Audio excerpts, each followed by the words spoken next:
Football প্লেয়ারের কাছ থেকে আপনি কি আশা করতে পারেন? তাদের কাছে কি থাকতে পারে? ভালো বাড়ি, গাড়ি, সোনার জুতা এসব না? আপনার ধারণা যদি এমন হয়ে থাকে তাহলে আপনি ভুল। আপনার হয়তো ধারণাই নেই তাদের কাছে যেসব জিনিস আছে তার মূল্য আপনাকে 10 বার বিক্রি করলেও পাওয়া সম্ভব। সেগুলো কারা? চলুন জেনে নেওয়া যাক। নেইমারের গল্পটা আলাদা। নেইমারের ছোটবেলা কেটেছে অনেক দরিদ্রতায়। তার পরিবার এতটাই দরিদ্র ছিল যে তার খাবার কেনার মতো সামর্থ্য ছিল না। বাড়িতে ইলেকট্রিসিটি তো দূরের কথা, এমনকি তাদের বাড়িটি ছিল ময়লার স্তূপের পাশে। নেইমার যখন পাড়ায় ফুটবল খেলতো তখন সবাই তাকে বোলিং করতো। তার জামা কাপড় নেই বলে সবাই তার উপর হাসাহাসি করত, কারণ ভালো জামা কিনে দেওয়ার মতো সামর্থ্য নেইমারের পরিবারে ছিল না।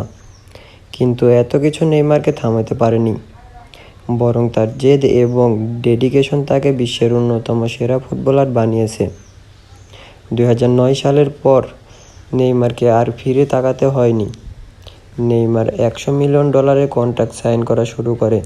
ছোটবেলা নেইমারের দাঁত দেখে সবাই হাসাহাসি করত।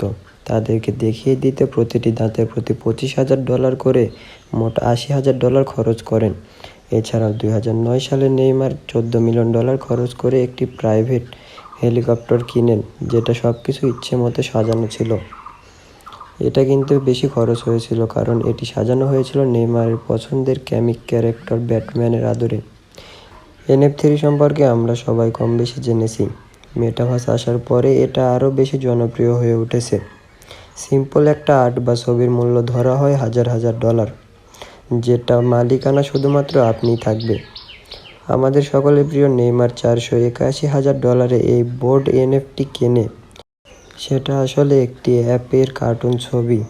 টুইটারে এটা নিয়ে টুইট করার পর আরও বেশি $570,000 দিয়ে নেইমার আরও একটি বোর্ড NFT কেনেন। অর্থাৎ দুটি ছবির পিছনে খরচ হয় $1 মিলিয়ন।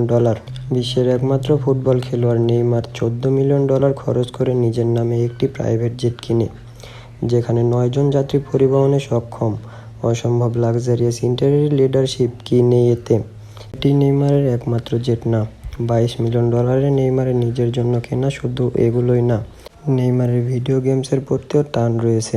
CS:GOতে $40,000 বিভিন্ন কাস্টমাইজেশন এই খরচ করেছেন। নেইমারের চুলের কাটার পেছনে খরচ হয় কত জানেন? 9 বছরে প্রতি মাসে চুল কাটার জন্য নেইমারে খরচ করে $2,000।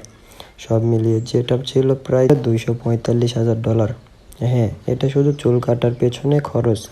এমন দরিদ্রতা থেকে উঠে এসে জীবনের চাইতে বড় সাফল্য আর কি হতে পারে?